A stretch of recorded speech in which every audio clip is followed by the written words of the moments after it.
السلام عليكم ورحمة الله. الحمد لله نحمده ونستعينه ونستغفره ونعوذ بالله من شرور أنفسنا. من يهده الله فلا مضل له ومن يضلله فلا هادي له. আমার সাথে পড়ুন আউযু বিল্লাহি মিনাশ শাইতানির রাজীম। পড়ুন সকলে মহব্বতে। দাঁড়ানো মানুষ বসে পড়ুন, সামনে ফাঁকা জায়গা একটু পূরণ করতে হবে ভাই। একটু আগে এসে ফাঁকা জায়গাটুকু, পিছনে অনেকে আছে বলবে, একটু আগে আসেন আর আমার সাথে মহব্বতে জবান খুলে, বেশি রাত কষ্ট দেব না, একটু অল্প সময়ে আমরা সেরে দেবো ইনশাল্লাহ। একটু আগে আসেন আর আপনারা পড়ুন আউযু বিল্লাহি মিনাশ শাইতানির রাজীম। বিসমিল্লাহির রাহমানির রাহিম।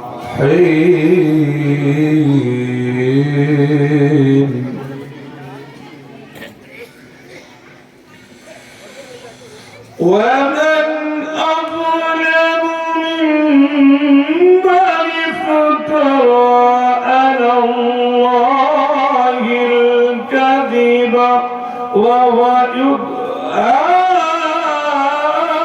إلى الإسلام.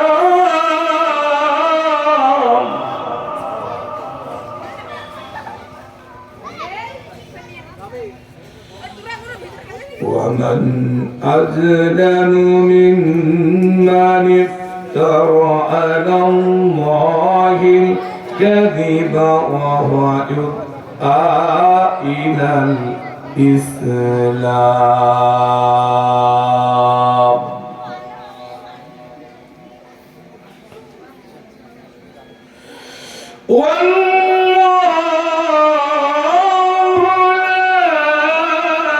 يهدي القوم الظالمين.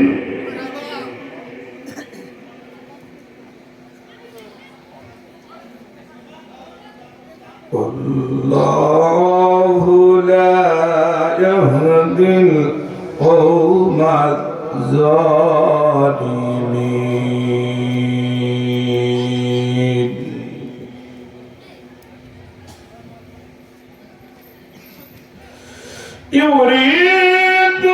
يريدون ليطفئوا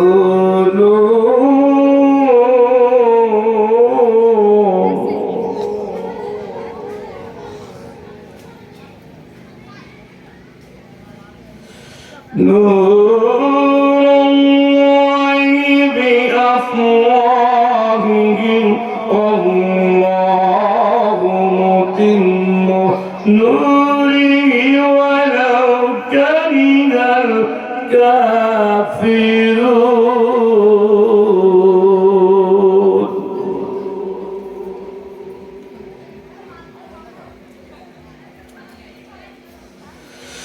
والذي أرسل رسوله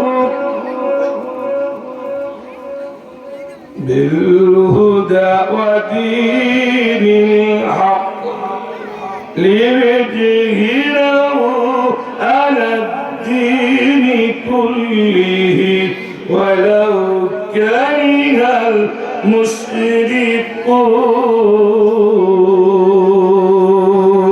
المشركون.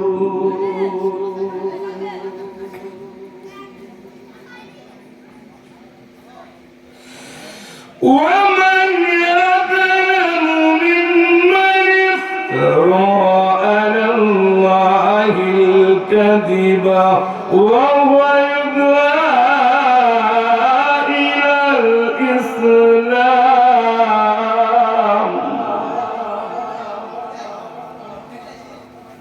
الله والله لا يهدي القوم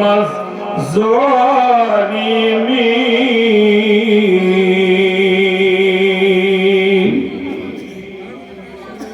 صدق الله مولانا العظيم بسم الله الرحمن الرحيم باب كان كيف بدر إلى رسول الله صلى الله عليه وسلم وقال الله عز وجل إن حينك وحنا إلى ابنه من بعده حدثنا محمد بن إبراهيم تامي أن سمعت من وقاص رضي الله تعالى قال رسول الله صلى الله عليه وسلم قرهم سطنا الجبال فضغط عليهم فقال بعضهم لبعض إن كنت خليل الله صلى الله بها لن يفرج فقال أحدهم اللهم إنه كان لوالدين شيخا كبيرا وقال تعالى إن الله وملائكته يصلون على النبي يا أيها الذين آمنوا صلوا عليه وسلموا تسليما اللهم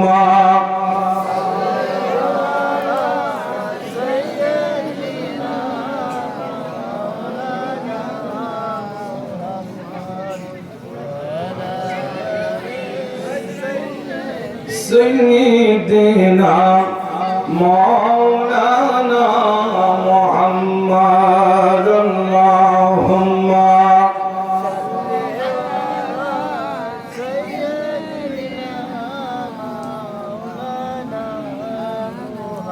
দরুদ যদি না পড়ি তাইলে হবে এত মানুষ আল্লাহু আকবার একটু কণ্ঠ খুলে জবান খুলে পড়ি আল্লাহুম্মা একটু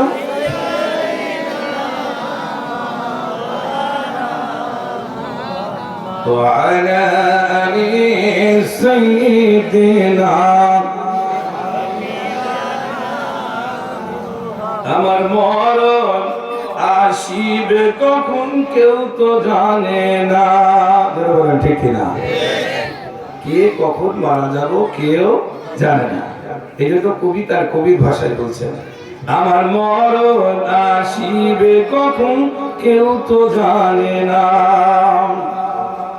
আমি মরে গেলে আমায় তোমরা ভুইলা জানো না আমি চলে গেলে আমায় তোমরা ভুইলা জানো না আমার মরণ আসিবে কখন কেউ তো জানে না আল্লাহুম্মা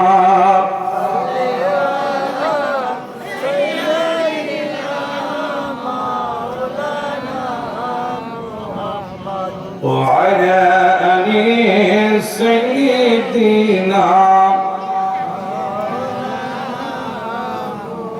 এই দুনিয়া চিরজীবন থাকার জায়গা না অন্ধকার কবর যে আমার আসল ঠিকানা বলেন ঠিক না আমার মরণ আসিবে কখন কেউ তো জানে না আমি চলে গেলে আমায় তোমরা ভুইলা জানো না আমি মরে গেলে আমায় তোমরা ভুইলা জানো না আমার মরণ আসিবে কখন কেউ তো জানে না এই দুনিয়া চিরজীবন থাকার জায়গা না অন্ধকার কবর যে আমার আসল ঠিকানা ঠিক না সবাইকে কবরে যেতে হবে কেউ দুনিয়ায় বেঁচে থাকতে আসি নাই এই জন্য আমরা সকলে ইনশাআল্লাহ আজিজ মহান আল্লাহর কাছে সাহায্য চাবো দুহাত করে আল্লাহর কাছে একটু দোয়া করি আল্লাহুম্মা আমিন রব্বানা জালামনা أنفسنا وإن لم تغفر لنا وترحمنا لنكونن من الخاسرين রব্বুল আলামিন একদিন ব্যাপী প্রথম বাৎসরিক হায় আল্লাহ দোয়া ও রুহের মাগফিরাত মাহফিল তাফসীরুল কোরআন মাহফিল দহগলা বাজার লগ্ন দাদা আহতাব মোড় কারোর দাদা হন কারোর চাচা হন সুন্দর একটি মোড়ের নাম আল্লাহ মেহেরবানি করে আমার চাচা জানের কবরখানা জান্নাতের টুকরা বানিয়ে দাও রব্বুল আলামিন আজকের এই কোরআনের মাহফিলে দূর দূরান্ত থেকে যারা আমরা কোরআনের মাহফিলে এসেছি মেহেরবানি করে আমাদের কোরআনের মাহফিলখানা তুমি কবুল আর মঞ্জুর করে নাও আল্লাহ মাথা নিচু করে চোখ বন্ধ করে কি চাই তুমি লক্ষ্য করে দেখো চোখ বন্ধ করলে মরা মায়ের কথা মনে পড়ে চোখ বন্ধ করলে মরা বাপের কথা মনে পড়ে কার বাবা মারা গেছে আল্লাহ হায় আল্লাহ ওই বাবা মায়ের কবরগুলো তুমি জান্নাতের টুকরা বানিয়ে দাও আল্লাহ এই বিশাল ঐতিহ্যবাহী তাফসীরুল কোরআন মাহফিল আয় আল্লাহ এই কালীপাড়া যুব সমাজ কর্তৃক আয়োজিত মাহফিল কেনা তুমি কবুল আর মঞ্জুর করে নাও আল্লাহ অনেক মানুষ আল্লাহ নাম জানা অজানা সকলকে তুমি কবুল আর মঞ্জুর করে নাও আমার পর্দার মায়েরা হাত তুলেছে ভাবিদারেরা হাত তুলেছে বোনেরা হাত তুলেছে আল্লাহ কোন হাতটা কবুল হয় ওই হাতটা ওসিলা করে আল্লাহ জীবনের সমস্ত গুনাহ খাতা তুমি maaf করে দাও আল্লাহ আফু আন্না ওয়াগফির লানা ওয়ারহামনা আনতা মাওলানা আনসুরনা আলাল কওমিল কাফিরিন আমার বক্তৃতার জীবন শুরু ইমামতির জীবন শুরু আল্লাহ অনেক জায়গা থেকে হলেও এই কাজীপাড়া বাইতুল আমান জামে মসজিদের দীর্ঘদিন যাবত আমি নামাজ পড়িয়েছি আল্লাহ আমার পিছনে অনেকে নামাজ পড়েছেন নাম জানা অজানা মরহুম সোনা আল্লাহ আমার চাচা জান বড় ভালো মানুষ ছিল আল্লাহ যেখানে কোরআনের মাহফিল কত ছুটে যেত আল্লাহ তার জন্য দোয়া করি তার কবরখানা জান্নাতের টুকরা বানিয়ে দাও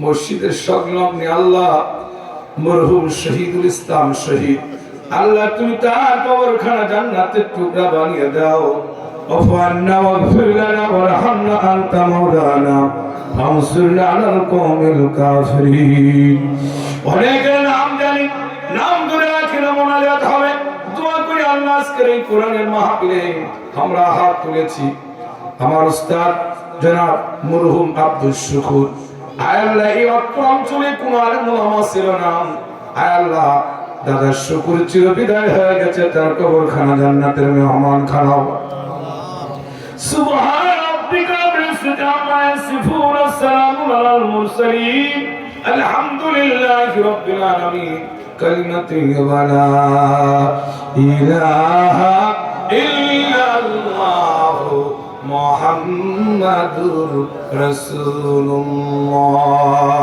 তুজিবু লা ইলাহা আওয়াজ দিতে হবে আব্বা বেশি সময় নেব না আওয়াজ দেন লা ইলাহা ইল্লাল্লাহ সুবহানাল্লাহ আলহামদুলিল্লাহ লা ইলাহা ইল্লাল্লাহ একটু জোরে লা ইলাহা লা ইলাহা ইল্লাল্লাহ জোরে জোরে লা ইলাহা ইল্লাল্লাহ সুবহানাল্লাহ আলহামদুলিল্লাহ লা ইলাহা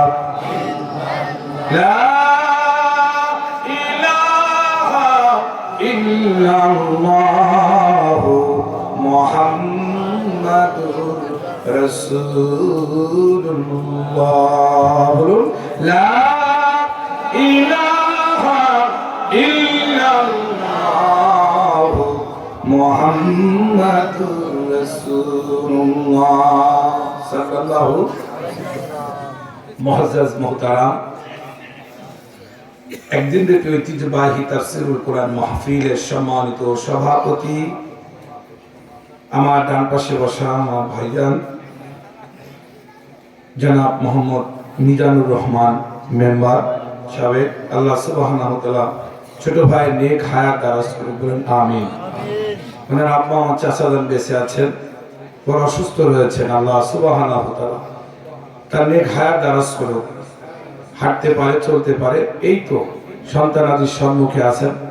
আল্লাহ পাক রব্বুল আলামিন আমার চাচাজান জনাব মোহাম্মদ লিয়াকত আলী তার নেক হায়াত আল্লাহ বাড়িয়ে দিক বলেন আমিন। আজকের এই কোরআনের মাহফিলের প্রধান অতিথি হিসাবে উপস্থিত রয়েছেন যিনি আমাদের ইউনিয়নের বর্তমান ভারপ্রাপ্ত চেয়ারম্যান জনাব মোহাম্মদ ইমানুর রহমান। আল্লাহ সুবহানাহু ওয়া তাআলা নেক হায়াত দারাজ করুক। তার আব্বা চির বিদায় হয়েছেন, মা বিদায় হয়েছেন, কবরখানা জান্নাতের টুকরা বানাবেন আমিন। মঞ্চে বসা আমার ফুফাতো ভাই, আমাদের মুরব্বী জনাব মোহাম্মদ মুজাদ ভাই, আরো মঞ্চে উপস্থিত আমার আব্বাজান,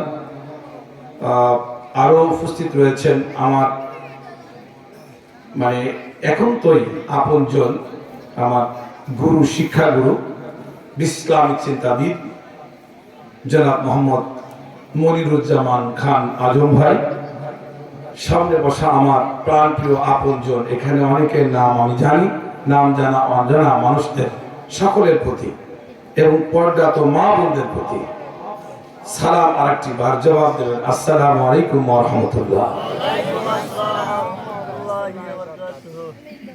বলেন আজকের এই কোরআনের মাহফিলে সবচেয়ে বেশি খুশি হতেন কারা জানেন?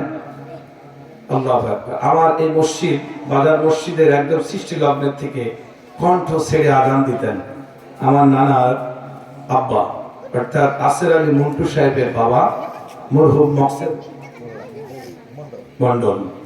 উনি আমার আজানের গুরু ছিলেন। আমার বড় আব্বার কবরখানা জান্নাতের টুকরা বানাক সকল আল্লাহুম্মা আমিন। তাদের স্বামী স্ত্রীর যে মিল মহব্বত ছিলেন সে কথা আমি অনেক মঞ্চে বলি। আল্লাহ তার কবরখানা জান্নাতের টুকরা বানাক আমিন। আজকের এই মাহফিলে বেশি খুশি হতেন আরেকজন সাবেক, যদিও মেম্বার হতে পারেন নাই, মেম্বারের পদবী ছিলেন, ক্যান্সার রোগে আক্রান্ত হয়ে মারা গেছেন আমার ভাইজান জনাব মোহাম্মদ আজব আলী, চিরবিদায় হয়ে গেছেন। বয়স তার বেশি না, তার সাথে বড়রা বেঁচে আছে, ধরে বলেন ঠিক না? আল্লাহ তার কবরখানা জান্নাতের টুকরা বানায় দিন আমিন। আরো খুশি হতেন আমাকে এই মসজিদে যিনি এনেছিলেন, কাজীপাড়া মসজিদে, আমার টিকু ভাইয়ের বাবা জনাব মোহাম্মদ নজরুল ইসলাম, কাজী নজরুল ইসলাম। আল্লাহ সুবহানাহু ওয়া তাআলা তার কবরখানা জান্নাতের টুকরা বানান। এভাবে শহীদ অনেকে নাম সুবহানাল্লাহু তাআলা বলতে গেলে অনেক সময় লাগবে। সকলের প্রতি আল্লাহ খাস রহমত নাযিল করে বলেন আমিন। আর একবার বলেন আমিন। একটু জোরে বলুন আমিন। পত্র অঞ্চলের ভিতরে মুরব্বী ছিলেন, খুবই ভালো মানুষ, আল্লাহু আকবার, বিদায় হয়েছে, বারবার যেন মনে পড়ছেন তাদের কথা নিয়ে প্রাণ খুলে আমরা একসঙ্গে দোয়া করবো। পারবো তো? আলহামদুলিল্লাহ। সবাই পারবো তো? আলহামদুলিল্লাহ। আল্লাহ কবুল করুন। আজকের কোরআনের মাহফিলে আমি বেশি আয়াত তেলাওয়াত করি নাই, সরল অনুবাদ নিয়ে সুবহানাল্লাহু তাআলা সূরাত আস-সাফের 7 নম্বর, 8 নম্বর এবং 9 নম্বর তিনটি আয়াত তেলাওয়াত করেছি। আল্লাহ তৌফিক দিলে এর উপরে কথা হবে। মহান আল্লাহ আমাদের কথা বলার এবং শুনবার মতো সুযোগ আল্লাহ করে দিক। এই জন্য মহান আল্লাহর প্রশংসা। আরেকবার বলেন আল্লাহুম্মা আমিন। আল্লাহুম্মা আমিন। আমরা সকলে দুটো হাত তুলে বলি আল্লাহু আকবার। আল্লাহ এই হাতগুলো তুমি দেখো, এই হাতগুলো জান্নাতের। আল্লাহু আকবার। আমতের মাটি কঠিন মুসিবতের সময় এই দুটো হাত উঁচু করে তোমার ভিডিওতে ধরা পড়ে গেল, আল্লাহ তুমি এদের কবুল আর মঞ্জুর করে নিও আমিন। সরল অনুবাদটা আমি যে আয়াতগুলো তেলাওয়াত করেছি সবার উপস্থিতি, আল্লাহ পাক বলছেন যে ব্যক্তি আল্লাহর সম্বন্ধে মিথ্যা রচনা করে তার অপেক্ষা অধিক জালেম আর কে, অথচ তাকে ইসলামের দিকে আহ্বান করা হয় আর আল্লাহ জালেম সম্প্রদায়কে সৎ পথে পরিচালিত করে না। এবং 8 নম্বর আয়াতে আল্লাহ পাক রব্বুল আলামিন বললেন তারা আল্লাহর নূর শরীয়ত তাদের মুখ দিয়ে নিভিয়ে দিতে চায়। অর্থাৎ আল্লাহর নূর, এখানে আল্লাহর নূর বলতে কোরআন মজিদকে বলছেন, বোঝাচ্ছেন কি? কোরআনকে। এক জাতীয় লোক আল্লাহর এই কোরআনকে মুখে ফুঁক দিয়ে উড়িয়ে দিতে চায়। আল্লাহ পাক বলছে নিভিয়ে দিতে চাই, কিন্তু আল্লাহ তাআলা তার এই নূরকে পরিপূর্ণ প্রকাশ করে, যদিও কাফেররা তা অপছন্দ করে।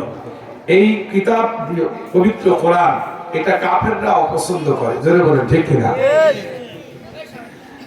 9 নম্বর আয়াতে আল্লাহ অনুবাদটা যেভাবে বলেছেন, তিনি তার রাসূলকে প্রেরণ করেছেন হিদায়াত এবং সত্য দিন সহ সকল দিনের উপরে ওকে বিজয় করার জন্য, যদিও মুশরিকরা তা অপছন্দ করে। সুবহানাল্লাহ তাআলা। 3টি আয়াতে সরল অনুবাদ আমরা জেনে নিলাম। এবার আসেন আমরা সংক্ষিপ্ত আকারে, এই সূরাটির নাম হচ্ছে সূরাতুস সাফ। কি? সূরাতুস সাফ। 14টি আয়াত রয়েছে, তার ভিতরে 3টি আয়াত তেলাওয়াত করেছি। আল্লাহ তৌফিক দিলে এর উপরে কথা হবে। তার আগে একটি কথা না বললেই না, আজকের এই পবিত্র জুমার দিনে, আজকের এই সকাল 10টা 40 মিনিট সম্ভবত, হ্যাঁ 10টা 40 মিনিটে একটা ভূমিকম্প হয় না? আমি চায়ের দোকানে বসেছিলাম, হঠাৎ করে দেখি পায়ের ভিতরে একটু নড়াচড়া করছে। কি ব্যাপার? 2 পায়ে। এরপরে বলছি কি ব্যাপার, পানির দিকে তাকায় দেখি পানি এভাবে, তাতে বোঝা গেল যে ভূমিকম্প হচ্ছে। এই ভূমিকম্প হওয়ার কয়েকটা লক্ষণ রয়েছে। পৃথিবীতে কি কারণে ভূমিকম্প হয় এই ব্যাপারেও কিছু আংশিক কথা আমি বলবো। এই জন্য আপনাদের খেদমতে বলতে চাই, দেখেন একটা সামান্য ঝাঁকি দিয়েছেন, এ যদি ঝাঁকি দেওয়ার কারণে 3 জনের মৃত্যুর খবর পাওয়া গেছে, তাই না? ঢাকাতে অনেক বড় বিল্ডিং ভেঙে পড়ে গেছে। তাই এই সামান্য ধাক্কাতেই এরকম, তাই আল্লাহ যদি আরেকটু সামান্য, এটা মানে 2-1 সেকেন্ডের কারবার না, যদি একটু বড় ঝাঁকি দিতেন তাহলে কি আমাদের দেশের এইসব বিল্ডিং টিল্ডিং থাকতেন? আমাদের অহংকার থাকতো? আমরা বিল্ডিং এর অহংকার করি, টাকার অহংকার করি, টাকার গৌরব করি।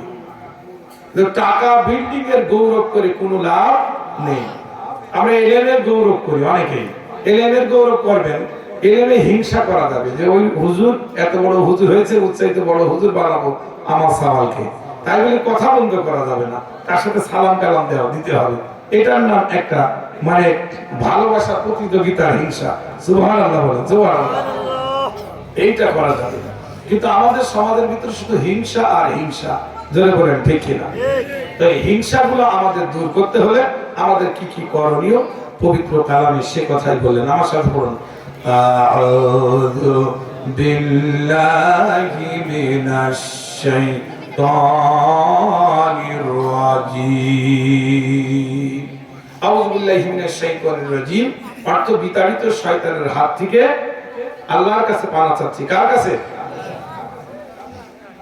বলুন, বিসমিল্লাহির রহমানির রহিম। দয়াময় পরম দয়ালু মহান আল্লাহ পাক রব্বুল আলামিন নামে শুরু করলাম। কার নামে শুরু করলাম? জোরে বলুন, আল্লাহ।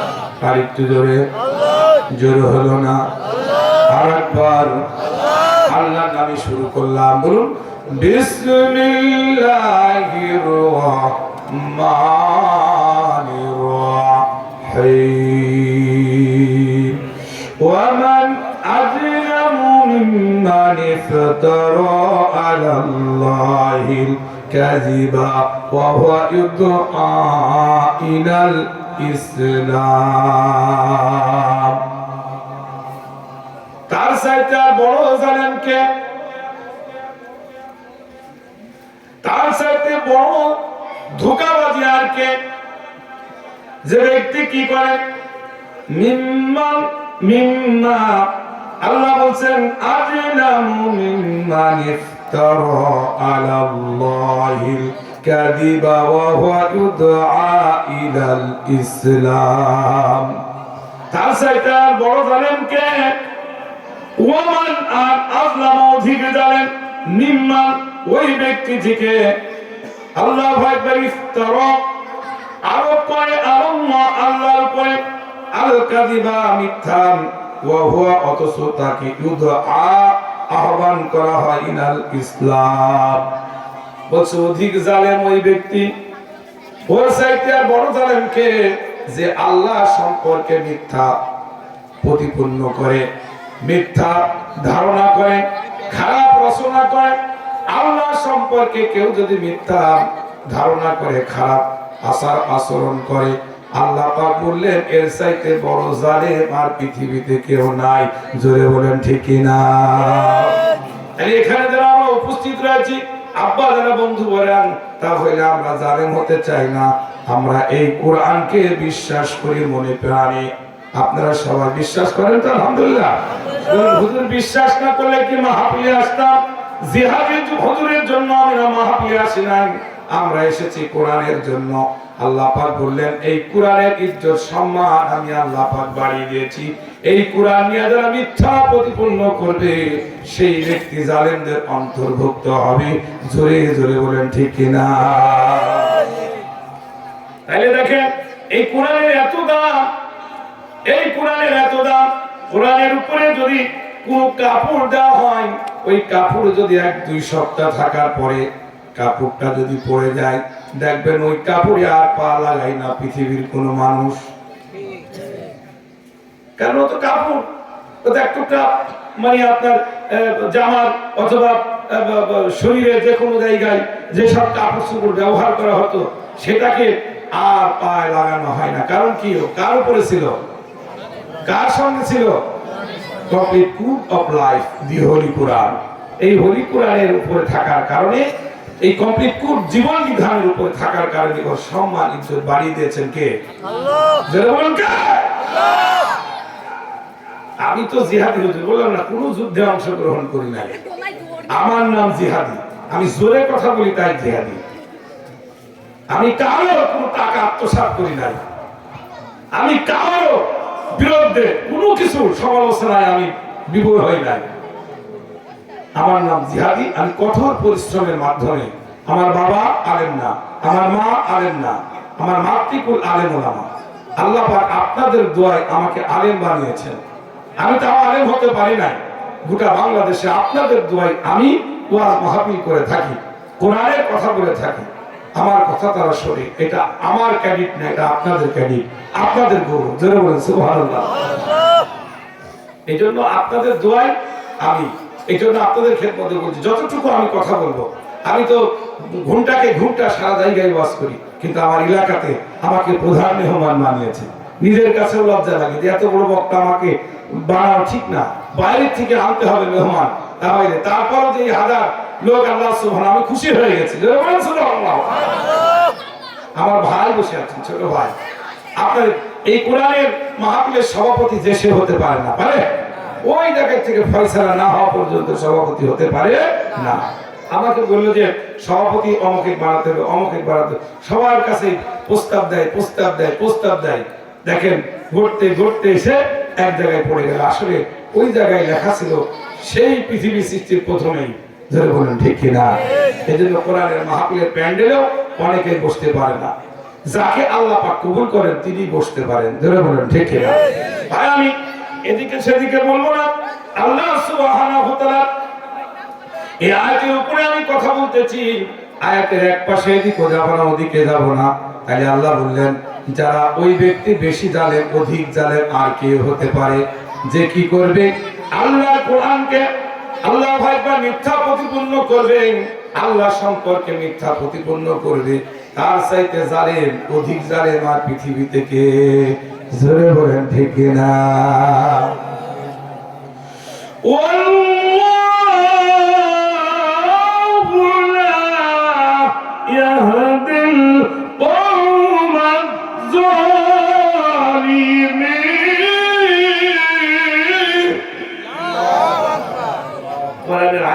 যদি আল্লাহু আকবার যদি বলেন, আল্লাহ পাক এত খুশি হয়ে যান। এই আল্লাহু আকবার বলার কারণে আল্লাহ 8টি জান্নাত বরাদ্দ করে। বলেন সুবহানাল্লাহ।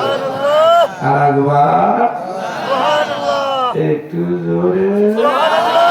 জোরে হলো না? কানে কণ্ঠের মালিক তো কে? আল্লাহ। আর কণ্ঠ দিয়ে যদি একটা দিন আল্লাহর নামই না বলা হয় তাহলে হবে নাকি? জীবনে শুধু কণ্ঠ দিয়ে অন্য গান, বেদের মেয়াজুসনা আমার কথা দিয়েছে গান বললাম।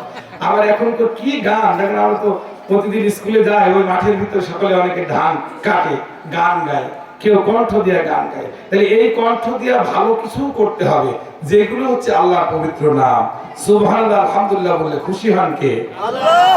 আরেকবার আচ্ছা বলেন, আল্লাহ শব্দটা ব্যবহার করলে এখানে 3-4টি হরফ উচ্চারণ হয়, এক একটা হরফে 10-10টি করে নেকি হয়। জোরে বলেন সুবহানাল্লাহ। আল্লাহ বললেন, আমি সুবহানাহু ওয়া তাআলা, আমাকে যারা অস্বীকার করবে, আমাকে যারা অস্বীকার করবে, আমি আল্লাহ পাক রব্বুল আলামিন তাদের পক্ষে থাকবো না। আমি তাদের হিদায়াতের জন্য আমার পথে ডাক দেব, আয় আয়, তোদের সব জীবনের গুনাহ আমি আল্লাহ মাফ করে দেব যদি এই মাথাটা একমাত্র আমার পায়ে সিজদা দাও। জোরে বলেন সুবহানাল্লাহ।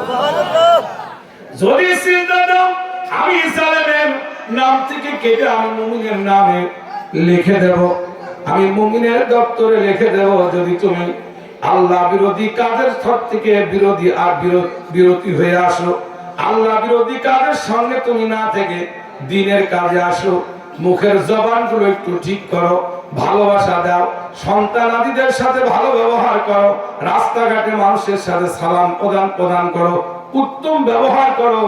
আল্লাহ পাক বলছেন, উত্তম ব্যবহার করার কারণে, উত্তম চরিত্র দেওয়ার কারণে আমি আমার নবীকে, আমি হুসনুল খুলক, উত্তম চরিত্র দিয়ে নবী হিসাবে আমার মুহাম্মদকে পাঠিয়েছি। বিখ্যাত হুজুর আমি রাস্তাঘাটে শুধু বকাবাদ্য করি, তাহলে কি আর আমি হুজুর? জোরে বলে ফারুক হুজুর, ফারুক হুজুর না। জোরে বলে দেখে না, হুজুর সাজতে হলে, হুজুর হতে হলে, সমাজ অধিকার নিতে হলে আপনাকে কোরআনের মতনই চলতে হবে। জোরে বলেন ঠিক না? কোরআনের যা যা বলেছে ওই কাজগুলো যদি না করেন তাইলে সব শেষ। জোরে বলেন ঠিক না? ভাই বন্ধু, আল্লাহ পাক সুবহানাহু ওয়া তাআলা তাইলে এই কথা বললেন, যারা কোরআন বিরোধী তাদেরকে আল্লাহ পাক হিদায়াত করেন না। জোরে বলেন ঠিক না? কোরআন বিরোধী কারা? এইবার দেখেন আল্লাহ বিরোধী কারা? আল্লাহকে মিথ্যা প্রতিপন্ন করে উড়াইয়া দেয়। ওয়াল্লাযীনা কাফারু, আর যারা কাফের অস্বীকারী কারা? ওয়াল্লাযীনা কাফারু ওয়া কাযাবু বিআয়াতিনা, আল্লাহর আয়াতকে যারা অস্বীকার করে, আল্লাহ পাক বলছে এরা আমার না, এরা জালেম, এরা জালেমদের অন্তর্ভুক্ত। আর আমার পক্ষে কারা? আল্লাহ পাক বললেন, আমার সাথে বলুন, বিসমিল্লাহির রহমানির রহিম।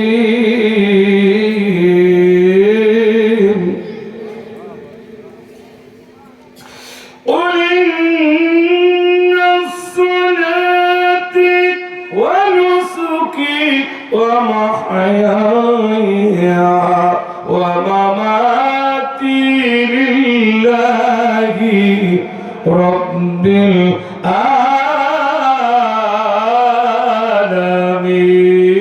العالمين। আল্লাহ বললেন, আমি আল্লাহ সুবহানাহু ওয়া তাআলা, আমাকে যারা অস্বীকার করনেওয়ালা নয়, আমি আল্লাহ পাক আমাকে যারা পরিপূর্ণভাবে বিশ্বাস করে। কেমনে? মাইসালাত, নামাজে গিয়ে বলি আমার আল্লাহ এক, আমরা নামাজ পরিপূর্ণভাবে পড়ি। এরপর যখন তিনি কুরবানি করে, কুরবানির সময় বলে আল্লাহ এটা তোমার জন্যই কুরবানি করলাম। জীবন যৌবন যখন চলে, নামাজ, রোজা, হজ, যাকাত পৃথিবীর কারোর জন্য করে না, করে কার জন্য? আল্লাহর জন্য। এই জন্য আল্লাহ পাক বললেন, মাই সালাত মাই স্যাক্রিফাইস, বলছে আমার নামাজ, আমার রোজা, মাই স্যাক্রিফাইস, আমার কুরবানি।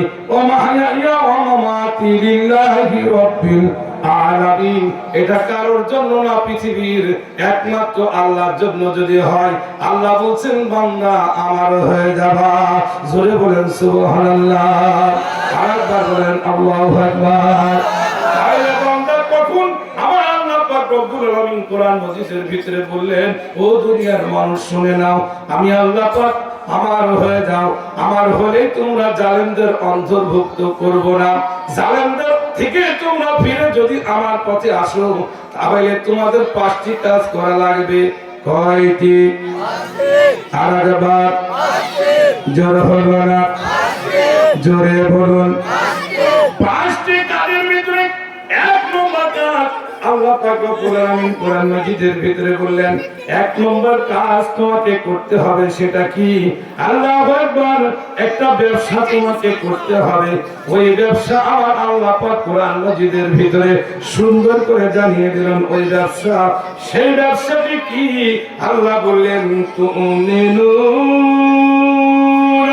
বিল্লাহি ওয়া রাসূলিহি ওয়া তুজাহিদুনা ফি সাবিলিল্লাহি আল্লাহু আকবার ব্যবসা কি বললেন এক নম্বর ব্যবসা তুমিনুনা বিল্লাহ ঈমান আনতে হবে কার উপরে আল্লাহর উপরে জোরে বলুন কার উপরে ঈমান আনতে হবে এই ব্যবসাটা যদি করি তাহলে জান্নাত পাওয়া যাবে এই ব্যবসাটা করলে জান্নাত পাওয়া যাবে আল্লাহর প্রিয় গোলাম হওয়া যাবে তাই ওই ব্যবসাটার নাম হচ্ছে কি ঈমান আনা কার উপরে আল্লাহর উপরে আরেকবার আল্লাহর উপরে ফিরআউন বলল আসিয়া শুনে নাও আমি তোমার স্বামী আমি তো আল্লাহ ভীরু না আল্লাহকে মানি না আমি নিজেই খোদাই দাবি করেছি আল্লাহ দাবি করেছি আমার স্ত্রী আসিয়া তুমি আমাকে মানতে হবে বলে কি মানবো তোমাকে স্বামী ছাড়া তো আমি কিছু মানতে পারবো না বলে না আজ থেকে আমি তোমার প্রভু আমি তোমার খোদা আল্লাহ দাবি করে বসলো কিনা ফেরাউন চেনে নেই লোকটাকে এই আমাদের দেশের বাড়ি মিশরে বাড়ি ওর কোন দেশে মিশরের রাষ্ট্রপ্রধান ফেরাউন ছিল আসলে ওর নাম ছিল আবু রাইহান আর ওর নাম ছিল আবু আব্দুল্লাহ আল্লাহু আকবার ও আবু রাইহান ও ছিল খুরাম ও ব্যক্তি ছিল ওই সময়কালের ফেরাউন সেই স্ত্রীকে প্রথম দাওয়াত দিল ইসলাম গ্রহণ করতে হবে বলে কি ইসলাম বলে আমার ইসলাম আমি খোদা আমাকে তুমি খোদা মানতে হবে আসিয়া এরকম তাকায় বলেন স্বামী রে সবকিছু তোমাকে মানবো কিন্তু তোমাকে আমি খোদা মানতে পারবো না বলে তাই কেন মানতেই হবে তোমাকে বলে না আমি পারবো না আসিয়াকে বললো মানতেই হবে আসিয়া বললেন আমার খোদা তো তিনি যিনি আমার আম্মা তিনি আমার সৃষ্টি করেছেন তিনি আমার রিজিক দিয়েছেন তিনি আমার খাদ্য দিয়েছেন সব কিছু দিয়েছেন তিনি হচ্ছে আমার আল্লাহ আসিয়া এই কথা বলার সঙ্গে সঙ্গে ফেরাউন বলল আমি অত কথা শুনতে রাজি না আমাকে খোদা মানতেই হবে না মানলে তোমার পরিণাম বড় খারাপ ওই আয়াতটা তেলাওয়াত করেছি যে দেখেন আল্লাহ আয়াতকে অস্বীকার করলেন সে কি হয় জালেম হয় তাইলে দেখেন আল্লাহকে না মেনে সে নিজে আল্লাহ দাবি করেছে ওনার নাম কি ফেরাউন এই কোরআনের আয়াতে আমি ওঠাই বোঝাতে চেয়েছি ওয়ামান আযলামু মিম্মান ইফতারা আলাল্লাহি কাযিবা ওয়া হুয়া ইউদআ ইলাল ইসলাম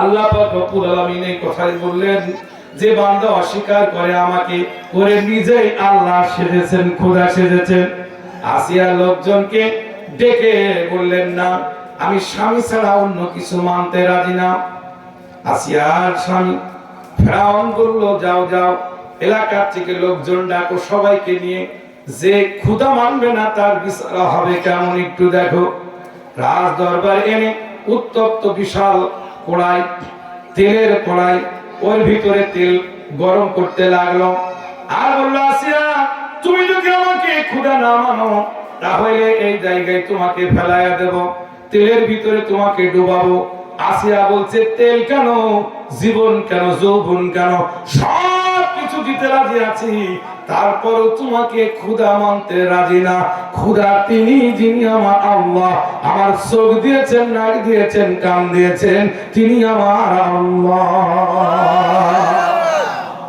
বলেন আল্লাহ তো তাকেই মানতে হবে তিনি যিনি আমাকে দেখেন একটু খেয়াল করেন আল্লাহকে আল্লাহ কেন মানবো না এই যে হাতটা দিয়েছে কে আল্লাহ আল্লাহ এই হাতে যদি এই জায়গায় একটা বিয়ারিং না তৈরি করে দিত কবজা তাহলে কি মুখে আসতো তাইলে এখানে কি দিয়েছে একটা বিয়ারিং নাকি বিয়ারিংটা দিয়েছেন কি কারণে যাতে বান্দা মুখে খাইতে পারে, এই জন্য এখানে দিছে। অথবা হাত দিয়ে অনেক কিছু কাজ করতে পারে। সুবহানাল্লাহ বলেন, সুবহানাল্লাহ। ভাই আমার বন্ধু, আল্লাহ পাক রব্বুল আলামিন যখন এই কথা বললেন, আমি আল্লাহ পাক আসিয়াকে এত পছন্দ করেছি, এত ভালোবেসেছি, আসিয়া আমার পক্ষে থাকার কারণে আমি আমার জান্নাতে আসিয়ার জন্য ঘর বানিয়েছি।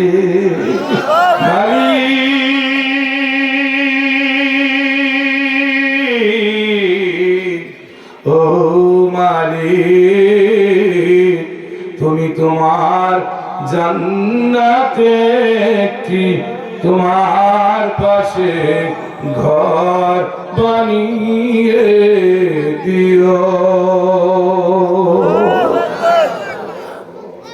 আসিয়া একটু চিন্তা করলো, বড় বিপদ, আল্লাহ এই উত্তপ্ত তেলের ভিতরে আমাকে ফেলায় দিবে।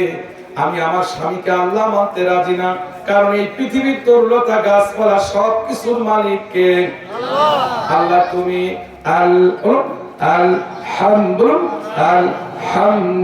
আলহামদুলিল্লাহি রাব্বিল আলামিন। আলহামদুলিল্লাহি রাব্বিল আলামিন, সমস্ত প্রশংসা জগৎ প্রতিপালক মহান আল্লাহর জন্য। আয় আল্লাহ, তোমার প্রশংসা করি। এখন এই তোমার প্রশংসা করতে গিয়ে তো বড় বিপদে পড়ে গেলাম, বড় বিপদে পড়ে গেলাম। আল্লাহ গো, ওই উত্তপ্ত তেলের ভিতরে আমার প্রাণ, আমার স্বামী আমাকে অস্বীকার করে ফেললো, আমাকে উত্তপ্ত মরুভূমি আল্লাহু আকবার এই তেলের ভিতরে আমাকে দিয়ে দিবে। আল্লাহ, তুমি আমাকে একটু ক্ষমা করে দাও, আমার জীবনের ভুল ত্রুটি মাফ করে তুমি জান্নাতে একটা ঘর বানিয়ে দিও। জোরে জোরে বলুন সুবহানাল্লাহ।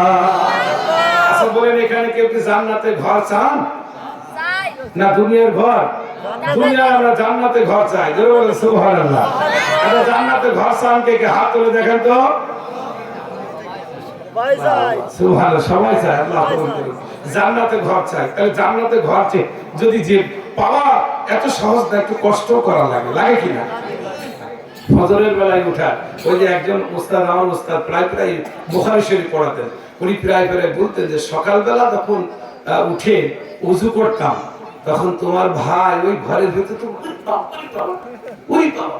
তো ওযু শেষ করার পরে ঘরের ভিতরে যখন যেতাম, তখন বলল, আব্বা তুমি যখন ঠান্ডা পানিতে হাত দিতেছিলে তখন আমার খুব কষ্ট হচ্ছিল। বলেন, ঠান্ডা পানিতে হাত দিচ্ছে বা কষ্ট পাচ্ছে কে? ছেলে। ইস, কি কথা তাই বোঝেন ভাইরা। এই অন্ধকার যে ব্যক্তি আপনার খেদমতে বলতে চান, আপনি কাজ করবেন, জান্নাত পাবেন। আল্লাহ ধরে বলেন ঠিক না? জান্নাতে ঘর বানাই দিতে হলে ওই যে কষ্টের ভিতরে ঠান্ডা পানির ভিতরে ওযু করার পরে বান্দা সিজদা দিয়েছে আল্লাহর পায়ে, এই জন্য আল্লাহ খুশি হয়ে জান্নাতে তার জন্য ঘর বানায় দিল। আসি অমনি করে আল্লাহর কাছে দোয়া করছে, আল্লাহ বড় বিপদে পড়ে গেলাম, এই মুহূর্তে একমাত্র তোমাকে ছাড়া আর কাউকে মানতে রাজি না। আমার এই বড় তোমাকে মানার কারণে আমাকে এত কঠিন সাজার ব্যবস্থা করলো। আল্লাহ গো, তুমি আমাকে হেফাজত করো। কে যেন কানে কানে বলে গেল, আসিয়া চিন্তা করো না, যে ব্যক্তি আল্লাহর উপরে আল্লাহু আকবার একমাত্র ন্যস্ত থাকে, আল্লাহর উপরে পূর্ণাঙ্গ অটুট থাকে, ইমানে দৃঢ়তা থাকে, আল্লাহ তার জন্য বড় পুরস্কার রেখেছে, বড় পুরস্কার রেখেছে। তাহলে আমরা কি এই পুরস্কার চাই? চাই চাই। সেই পুরস্কারটা একটু দেখুন কেমনে। আসিয়াকে অমনি করে ধরে যখন বলল, আসিয়া কোন সময় আছে আমাকে খোদা মানো, বলে মানতে রাজি না। ফিরআউনের সমস্ত সৈন্য সমর্থন দিয়া বড় বড় প্রাক, এই তো এত বড় বড় প্রাক হাতের সঙ্গে দিয়া, এই তো এইরকম ভাবে হাতের উপরে মেরে সুন্দর করে হাত আর তুলতে পারে না। আসিয়া অমনি করে দেওয়ালের সঙ্গে প্রাক পেরে দিয়েছে, হাত তুলতে পারে না, চোখের পানি ছেড়ে কাঁদে। শয়তানের এসে আসিয়ার শরীর থেকে কাপড়গুলো খুলে উলঙ্গ করে ফেললো। কি কাজা, আবার কি কষ্ট। কাপড় যখন খুলে ফেললো, হাতটা দিয়ে তো লসেসটা ঢেকবে এরকম সুযোগ পায় না। শরীরের তাজা গা ফেলে দিল, রক্ত ঝরঝর করে পড়তে লাগলো। বলে এখনো সময় আছে, একবার পড়ে নে, একবার বল ফেরাউন তুমি আমার আল্লাহ। ফেরাউনের দিকে তাকায় বলে, ও ফেরাউন, হাত দুইটা প্যারাকে ভিতরে গেঁথে দিয়েছো, আমাকে বড় কষ্ট দিয়েছো, এত কষ্টের পরেও আমি আমার আল্লাহ পাককে ভুলতে রাজি না। যখন তুমি ছোট্ট ছিলে, দাঁত ছিল না মুখে, আর তরল খাবার তুলে দিলেন মা জননীর বুকে, মা জননীর বুকে। আল্লাহ রে ডাকে রে বান্দা, আল্লাহ রে ডাক। আপনাদেরকে করে বলতে চাই, মা কি জিনিস, বাবা কি জিনিস, যার নাই সেই বোঝে, আর যে ব্যথায় ব্যথিত সেই বোঝেন। আমার সঙ্গে এই এক হুজুর দেখছেন না, নাই হুজুর, এই দেখেন হাফেজ নাই, আমার বলছে হুজুর 5 আগস্টের পরে আমি কুষ্টিয়া থেকে আসছিলাম, হঠাৎ করে আমি কিছুই জানিনি, বুঝিনি, আমাকে ধরলো, ধরার পরে পুলিশ দিক ধরে এমন মারা মারল, শরীরে যত ওদের শক্তি আছে তত এই দিছে। তো মায়ের খাওয়ার পরে আমি বেহুশ হয়ে গেলাম, আমাকে আরো মার। যার গায়ে ব্যথা লাগে সেই তো বোঝে, ধরে বলেন ঠিক কিনা? আসিয়া চোখের পানি সে কাঁদে, আল্লাহ তুমি আমাকে হেফাজত করো, আল্লাহ আল্লাহ তুমি আমাকে হেফাজত করো। এত কষ্টের পরিণাম তুমি কি রেখেছো জানি না। আল্লাহ পাকের কোরআন মাজিদের ভিতরে বললেন, যারা আল্লাহর দ্বীনের উপরে প্রতিষ্ঠিত থাকে আল্লাহ পাক তাদেরকে জান্নাতের পথ দেখায়া দেয়। আল্লাহ বলেন তাদেরকে আমি আল্লাহ পাক এত সুন্দর একটি ব্যবস্থা রেখে দিয়েছি। বিসমিল্লাহ, বিসমিল্লাহির রাহমানির রাহিম। ইয়া আইয়ুহাল্লাযীনা আমানু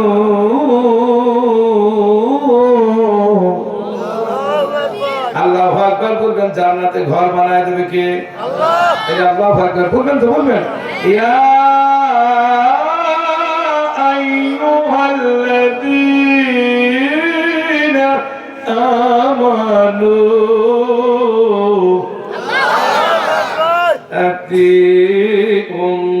আতিউল্লাহ ওয়া আতিউর রাসূল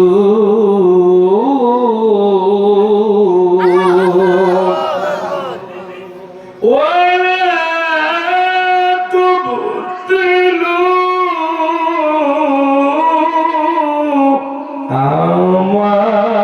আমালাকুম।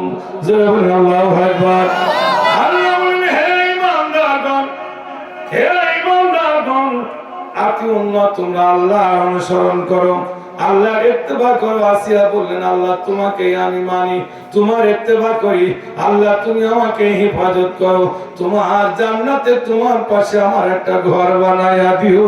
আমি ফিরাউনের ঘরে আর থাকতে রাজি না। আমার প্রাণের স্বামী ফিরাউনকে বলছেন, প্রাণের স্বামী রে, তুমি আমাকে যত আঘাত করো তোমার সৈন্যবাহিনী দিয়া, তুমি যতই আমাকে আল্লাহ দুনিয়া থেকে চিরবিদায় করার জন্য যা কিছু করো সব কিছু আমি স্বীকার করে নেব। আজ থেকে তুমি তোমার স্বামী হিসাবে যা কিছু আমি পালন করব, কিন্তু খোদা হিসেবে তোমাকে মানতে রাজি না। বলার সঙ্গে সঙ্গে আসিয়াকে গলা চেপে ধরে অমনি করে প্যারাকগুলো তুলে উত্তপ্ত তেলের ভিতরে আসিয়াকে ফেলাই দিল। উত্তপ্ত তেলের ভিতরে পড়ার সঙ্গে সঙ্গে তেলের কড়ার ভিতরে ডুবে গেল। কিছুক্ষণ পরে উত্তপ্ত তেল শরীরে ধরে পড়ল। আল্লাহ পাক রব্বুল আলামিন ডেকে বলল, ফেরেশতারা যা যা যা, আমি আমার জান্নাতে আমার পাশে আমি আসিয়ার জন্য একটি ঘর বানিয়ে দিয়েছি।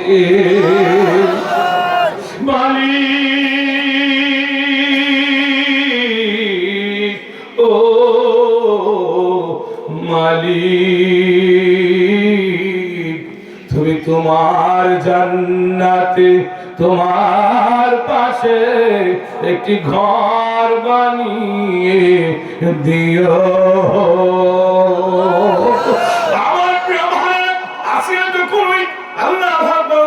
তেলের ভিতরে পড়ে যখন পিছনে যখন আল্লাহ হঠাৎ করে ভেসে উঠলো, আসিয়া এরকম তাকায় আছেন মিটমিট করে হাসি, কারণ আসিয়ার সম্মুখে আল্লাহর জান্নাতের নাজ নিয়ামত জান্নাতি ঘর ধরে আছে।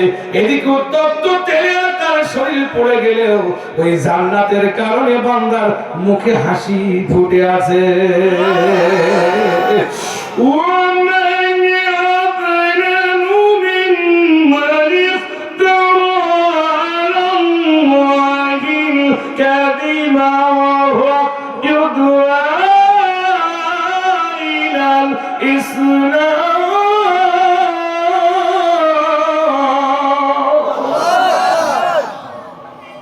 ইসলাম এত সহজ না, ইসলাম সহজ আবার ইসলাম বড় কঠিন, জোরে বলেন ঠিক না? ও আমার আব্বাজানা বন্ধুরা, এই তো শেষের দিকে এসে গেছি। আমি আয়াতের উপরেই কথা বলবো, বাইরে যাব না।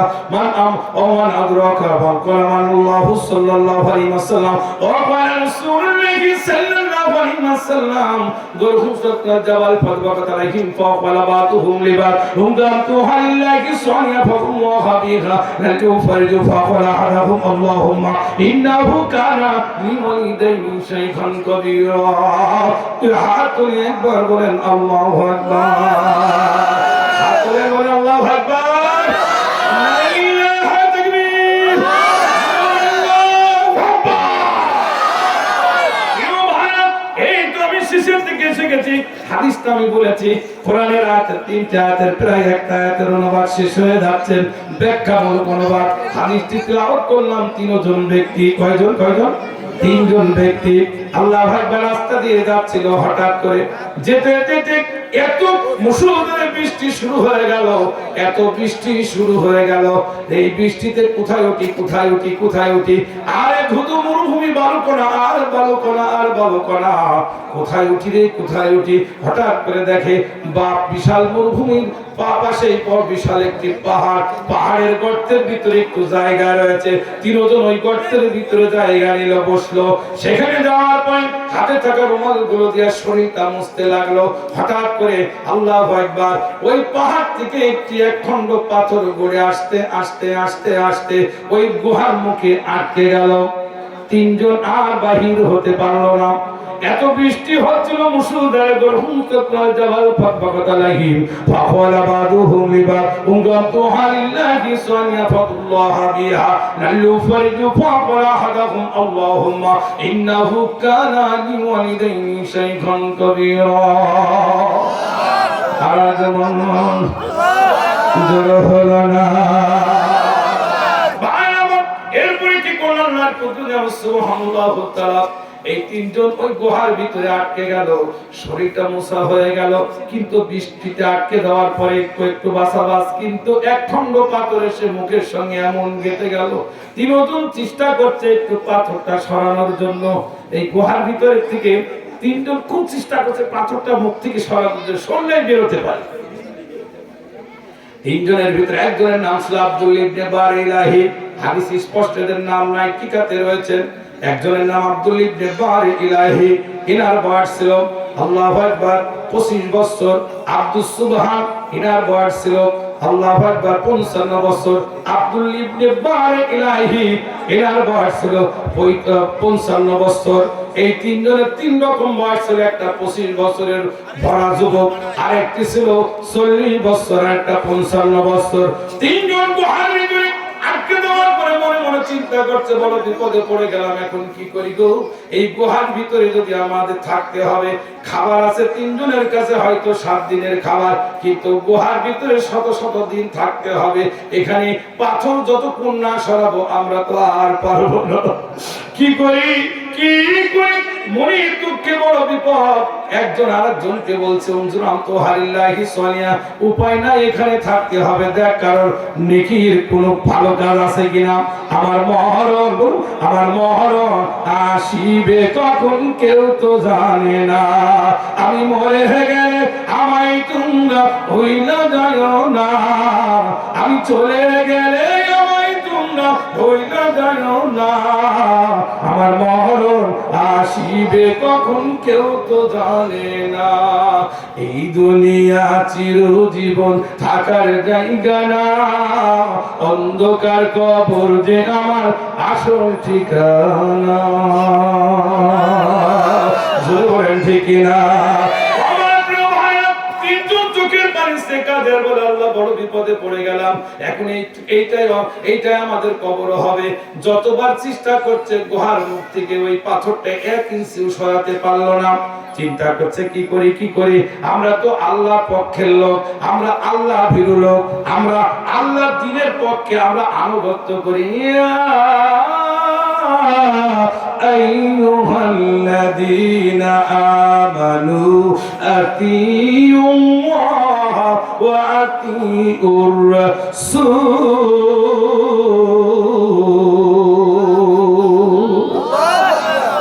ওয়া লা তুবতিলু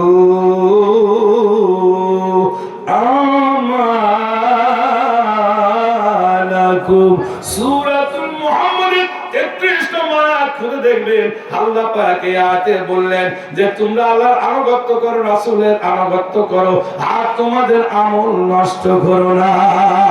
আমল নষ্ট হয়ে গেলে বিপদের উপর বিপদ ছাড়া উপায় নাই। জোরে বলেন ঠিক না? তিনজন বলছে বড় বিপদে পড়ে গেলাম আল্লাহ, কি করি পাহাড়ের গর্তের ভিতর থেকে কেমনে বের হই? এইবার তিনজনের ভিতরে একজন আরেকজনকে বলছে জীবনে যদি কোনো ভালো কাজ থাকে সেই ভালো কাজ ধরে আল্লাহর কাছে ক্ষমা চাও, আল্লাহ হয়তো তোমাকে ক্ষমা করতে পারে, আল্লাহ হয়তো এই পাথরের মুখ থেকে খুলে দিতে পারে। বিপদে পড়লে যত কিছু, ধরে বলেন ঠিক না? বিপদে না পড়লে তো একটা মানুষ আল্লাহরে ডাকে না, ডাকে? ধরে বলেন ডাকে? বিপদে পড়লে কে ডাকে? দেখেন না, রাস্তা দিয়ে যাচ্ছেন, বাজার করতে বলছেন, ভাবি বলছেন বাজার করে আনো, আপনি ভাই আমার বাজার করতে আসছেন, বাজার করে ব্যাগ নিয়ে খুব দ্রুত যাচ্ছেন, ভয় কার? ভাবির ভয়। হঠাৎ করে একেবারে ওই রাস্তার মাঝে একটা ইট আছে, ইটের সাথে পা লাগছে, লাগার হুড়হুড় করে পড়ে গেছে। ওরে আল্লাহ রে! কিন্তু তো আগে ভয় ছিল কার? ভাবি। আর ওই বিপদে পড়ি যে পা আঙ্গুলে দেখি লোকটা যে সরে গেছে, আর তখনই কি বলছে ওরে আল্লাহ রে! তখন আল্লাহ, মানে ওই বিপদের সময় আল্লাহ, আর বাকিটা সময় কোন কার? ভাবির ভয়। এই জন্য আব্বা জানেন বন্ধুরা, আমাদের সমাজের ভিতরে এই কারণে আমাদের ইসলাম সবকিছু চলে যাচ্ছে। ধরে বলেন ঠিক না? এরপরে কি হলো? ওই গুহার ভিতরে তিনজন বিপদে পড়ে গেছে, বলছে আল্লাহ বড় বিপদে পড়ে গেলাম। একজন আরেকজন তাইলে নেক আমল থাকলে আল্লাহ উদ্ধার করে, আমি তাই বুঝাতে চেয়েছি। এইটুকু বলে ইনশাআল্লাহ আমি মোনাজাতে চলে যাব। তিনটি কাহিনী, একজনের নাম আব্দুল ইবনে বারিলাহি, আব্দুস সামাদ, আব্দুস সুবহান, আব্দুল ইবনে মুরাদ। তিনজন ওই জায়গায় গুহার ভিতরে বড় কষ্ট করে যখন পাথরটা সরাতে পারে নাই, চিন্তা করলো কি করি, এখন বড় বিপদে পড়ে গেলাম, এই জায়গায় এখন কি করি। তিনজন চিন্তা করলেন যে খাবার আছে 3 থেকে 6 দিন অথবা 7 দিনের খাবার হবে, এই খাবার তো খেয়ে আমরা বাঁচবো না, কঙ্কাল হয়ে এখানে না খেতে মারা যাবো। আল্লাহ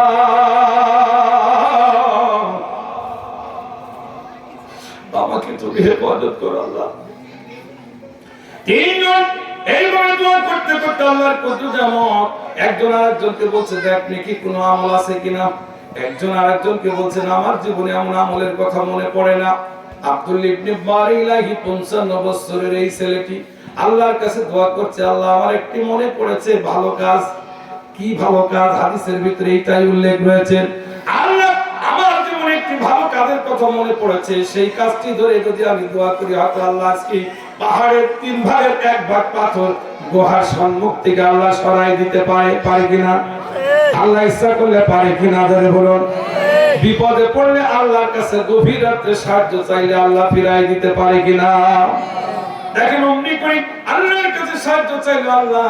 এইবার আমি আব্দুল ইবনে বারিলাহি, আমার বৃদ্ধ পিতামাতা ছিল, আমার বুড়া মা বাপ ছিল, এত বৃদ্ধ পিতামাতা হাঁটতে পারে না, চলতে পারে না, ঘরের ভিতরে শুয়ে থাকে। 1 পেয়ালা দুধ দিলে সে দুধ খেত, খাবারও খেতে পারতো না মুখে। এরকম বাপ মা আছে নাকি কারো? আছে? আমি যুবকদের জন্য এই ওয়াজটি করে আমি মোনাজাতে চলে যাব। যুবকেরা যারা আব্বা বেঁচে আছে, মা বেঁচে আছে, খবরদার মার সাথে খারাপ ব্যবহার করা যাবে না, বাবার সাথে খারাপ ব্যবহার করা যাবে না। যদি আমার ব্যবহারে আব্বা কষ্ট পায়, কিয়ামতের মাঠে কঠিন মুসিবতের সময় আমাকে জবাবদিহিতা করতে হবে। জোরে বলেন ঠিক কিনা? আমার ভাই এরপরে কি করলো? আব্বা মায়ের জন্য দোয়া করে উনি বললেন, আল্লাহ আমার এমন কোন আমল করছে না, তবে একটি কথা আমার মনে পড়লো, উমজুরান তো খালিল্লাহি সালিয়া আল্লাহ বিহালাল ইনফারিজু ফাকালা হাদাহুম আল্লাহুম্মা। আল্লাহ আমার একটা ছোট্ট আমলের কথা মনে পড়েছে।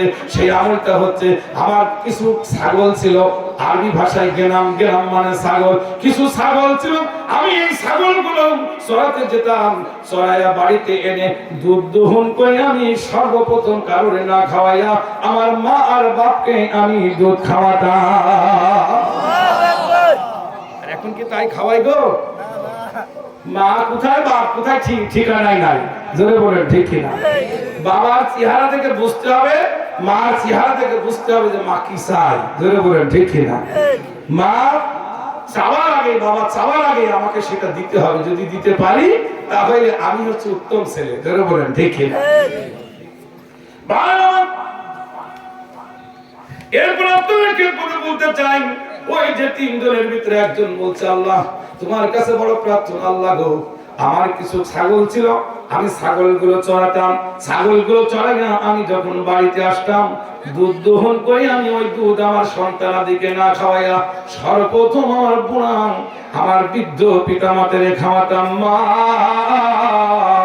ও গো মা, কতদিন আর কত কাল চলে গেল মা, মা বারবার মনে পড়ে মা।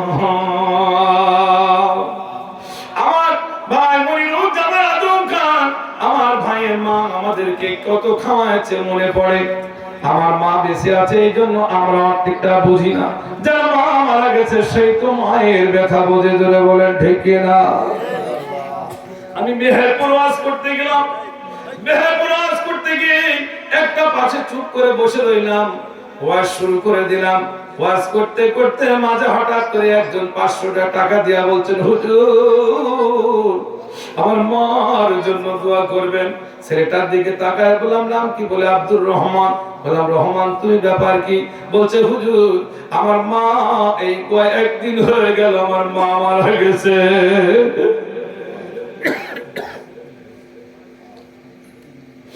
ছেলেটির দিকে তাকাতে পারলাম না, চোখে পানি আর পানি।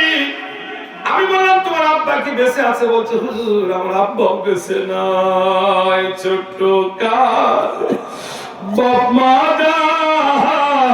মরে তাহার চাইতে এতিম নাই আর নাই রে। জোরে বলেন ঠিক কিনা? ছোট্টবেলায় বাপ মা মরে তাহার চাইতে এতিম আর কে হো না। এই 500 টাকা দিলাম আমার মার জন্য দোয়া করবা। ওপরে করছে, টাকা দান করলে মার কবরের আযাব মাফ হবে। আমাকে কাঁদতে কাঁদতে বলে, হুজুর আমার মায়ের কবরের পাশে গিয়ে চুপ করে দাঁড়ায় না, আমাকে কে ভাত খাওয়াইয়া দিবে? ওই মাজার নাই, মায়ের জন্য দোয়া করি, আসমান খুলে দোয়া করবো ভাই। উনি বলছেন, উনজরান তুহারিল্লাহি সানিয়া ফাদুল্লাহ বিহালাল উফারিজু ফাওয়ালা হালাহুম আল্লাহুম্মা ইন্নাহু কানা লিওয়ালিদাইনি শাইখান কবিরা। হাদিসের ওয়াজ হুজুর সাল্লাল্লাহু আলাইহি ওয়াসাল্লাম এই লোকটির কথাই বলেছেন যে আল্লাহর কাছে দোয়া করতে, আল্লাহ এমন কোনো আমল নাই, তবে ছোট্ট একটা আমল রয়েছে। সেই আমলটা হচ্ছে আমার মা আর বাবা বেঁচে ছিল, আমি ছাগলগুলো নিয়ে দূরে চড়াতে যেতাম, ছাগলের দুধ দহন করে মাকে খাওয়াতাম। ও ভাইরা আমার, একদিন হঠাৎ করে আল্লাহ আমি তরতাজা ঘাস থেকে ছাগলগুলো খাওয়াতে খাওয়াতে বেশ দূরে চলে গেলাম। আসতে বেশ রাত হয়ে গেছে, গভীর রাত হয়ে গেছে। আমি দুধ দহন করে ঘরের ভিতরে ঢুকে দেখি আমার মা ঘুমিয়ে গেছে। মা ঘুমিয়ে গেছে। ঘুমন্ত মা আর বাপকে ডাকতে ভালো মনে না করে এক পেয়ালা দুধ নিয়ে আমি চুপ করে দাঁড়িয়ে থাকলাম। আমি চুপ করে এক পেয়ালা দুধ নিয়ে দাঁড়িয়ে থাকলাম। আমার ছেলে সন্তান আমার পায়ের উপরে এসে, আব্বা তুমি আমাকে খেতে দাও, আমারে খেতে দাও। আমার ছেলে সন্তানের প্রতি মায়া মহব্বত আসলো না। আমি যতক্ষণ পর্যন্ত আমার মাকে না খেতে দেব, বাবাকে না খেতে দেব, এক পেয়ালা দুধ আমি কাউরে খেতে দেব না। কি আদব আর কি শিক্ষা সন্তান আর মায়ের সম্পর্ক। মায়ের আমার এরপরে কি করলো, চোখের পানি ছেড়ে দিয়ে কাঁদতে থাকে আর বলে, আল্লাহ আমার এই সন্তানাদি দুধ খাওয়ার জন্য ক্ষুধার্ত অবস্থায় শুধু কান্নাকাটি করে, আল্লাহ তুমি এদেরকে হেফাজত করো। হাদিসের ভাষায় হাদিসে বলছে ওরা কাঁদতে কাঁদতে কাঁদতে কাঁদতে আমার পায়ের গোড়ে ঘুমিয়ে গেল। উনি অমনি করে বলছেন, কাঁদতে কাঁদতে যখন ঘুমিয়ে গেল, ঘুমন্ত সন্তানগুলো শুয়ে পড়লো। হঠাৎ করে আমার মা আর বাবা এক সঙ্গে তারা জেগে উঠলো। উঠে আমার দিকে তাকায় বলে, বাবা কতক্ষণ তুমি দাঁড়ায় আছো? বলছেন অমনি করে বলছেন, মা আমি ছাগলগুলো নিয়ে অনেক দূরে চলে গেলাম, এসে বাড়িতে এসে দুধ দহন করে ঘরে ঢুকে দেখে আপনি ঘুমিয়ে গেছেন। মা হাত করে উঠে বলছেন, বাবা ঘুমিয়ে গেলাম ভালো কথা, তোমার পায়ের গড়ে এরা কারা? বলে তোমার নাতি বুদ্ধি বলে ওদেরকে কি দুধ খাওয়াও না? মা বলছেন, ওদেরকে তুমি দুধ খাওয়াও না? সন্তান বলছে, মা তুমি আমার মা, আমি প্রতিজ্ঞা করেছিলাম আমার বুড়ো বাবা মাকে আমি না খাওয়াইয়া আমার সন্তানদেরকে খাওয়াবো না। জোরে বলেন আল্লাহু আকবার। থেকে আমি বলেছি আল্লাহ পাকের কুদরতের নামত, চোখের পানি সে কাঁদে, আল্লাহ ও আল্লাহ আমার মাকে যখন দুধটা আমি দিলাম, আমার মা সেই দুধ নিজে না খেয়ে আমার ছেলে সন্তানদেরকে অর্থাৎ আমার মায়ের নাতিপুতিদেরকে কিছু খাওয়ালো, আর আমার মা নিজে খেলো, আমার বাবাকে খাওয়ালো। খাওয়ানোর পরে আমার মা কি করলো, এই আসল পেটে আসল পেটে দু চোখের পানি সে কাঁদে, আল্লাহ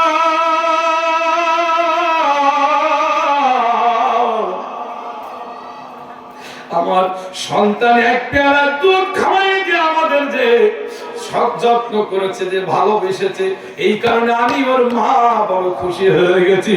আল্লাহ তুমি তোমার পাশে একটি জান্নাতে ঘর বানায়া দিও আমার বেটার জন্য। আল্লাহ তুমি তোমার জান্নাতে একটি ঘর বানিয়ে দিও, তোমার জান্নাতে একটি ঘর বানিয়ে দিও।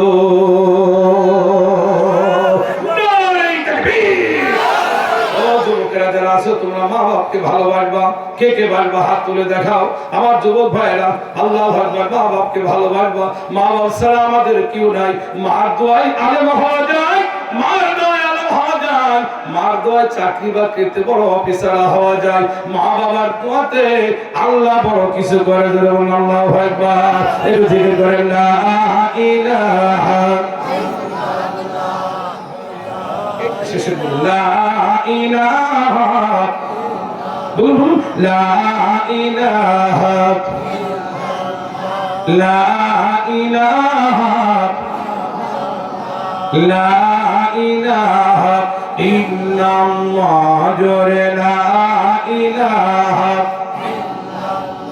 তুমি তোমার শিখিয়েছিলেন শহীদরা মরে না, তাই হাসি শহীদ মাগো অভিমান করুণা, মা অভিমান করুণা। লা ইলাহা জোরে লা ইলাহা ইল্লাল্লাহ। লা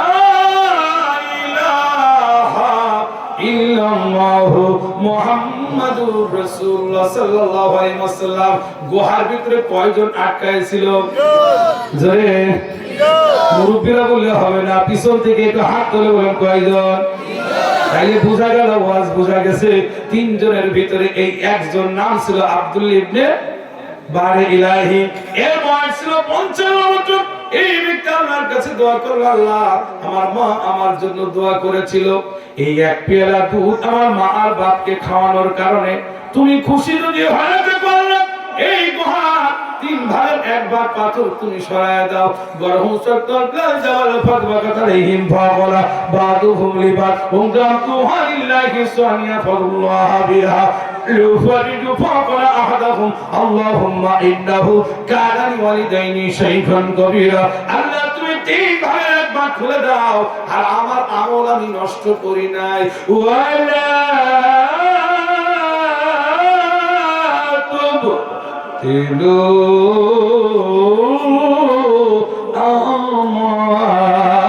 আমালা। জোরে বলেন আল্লাহু আকবার। আল্লাহ কোরআন মজিদের ভিতরে বললেন যে আমার আমলগুলো নষ্ট বলছে, তোমরা তোমার আমলগুলো নষ্ট করো না। ও আল্লাহ, সত্য কথা, যদি আমার মাকে যদি হেফাজতের জন্য এটা ভালো হয়ে থাকে, আল্লাহ তুমি আমার মা, তুমি আমার আল্লাহ মাকে কবুল করেছো। মা যদি খুশি হয়ে থাকে, মায়ের দোয়ার বদলাতে এই পাথরের 3 ভাগ 1 ভাগ পাথর তুমি সরাইয়া দাও। বলার সঙ্গে সঙ্গে আল্লাহর তরফ থেকে আল্লাহু আকবার 3 ভাগের 1 ভাগ পাথর পাহাড়ের মুখ থেকে সরে গেল। আল্লাহু আকবার। খুশি আপনারা? কয় ভাগের? 3 ভাগের 1 ভাগ। মাথা দিচ্ছে কিন্তু অর্ধেক বাড়াচ্ছে না, তাহলে আরো 2 ভাগ বের করতে হবে। জোরে বলে ঠিক না? আপনারা রাজি আছেন তো? আছেন? আছেন? কে কে আছেন? হাত তুলে দেখান তো। না না না, হাত তুলে হবে না। আল্লাহু আকবার, হাত তুলে। আমার সাব্বির করে একটা তাকবীর দিয়ে একটু সজাগ করে দিন। আল্লাহু আকবার, আল্লাহু আকবার, আল্লাহু আকবার, তাকবীর, আলহামদুলিল্লাহ, আলহামদুলিল্লাহ। বুঝতে পেরেছি, আল্লাহ কবুল করে। আরেকটু হাত তোলেন দিন। আল্লাহু আকবার। না না, হাত ওঠে উঠে এই সোজা করতে হবে। আল্লাহ তুমি হাতগুলো কবুল করো। বাম হাতটা এরকম নামান দিন, বাম হাত নামান, ডান হাতটা এরকম করেন। আল্লাহু আকবার। আল্লাহ তুমি কবুল করো। হাতটা একটু নাড়েন, নাড়েন। এখনই দোয়া হবে। আলহামদুলিল্লাহ, দোয়া করো। এই হাতটা চুপ করে পকেটে ঢুকান দিন, একটু পকেটে ঢুকান। পকেটে ঢুকে যা যা আছে তাড়াতাড়ি চুল বের করেন।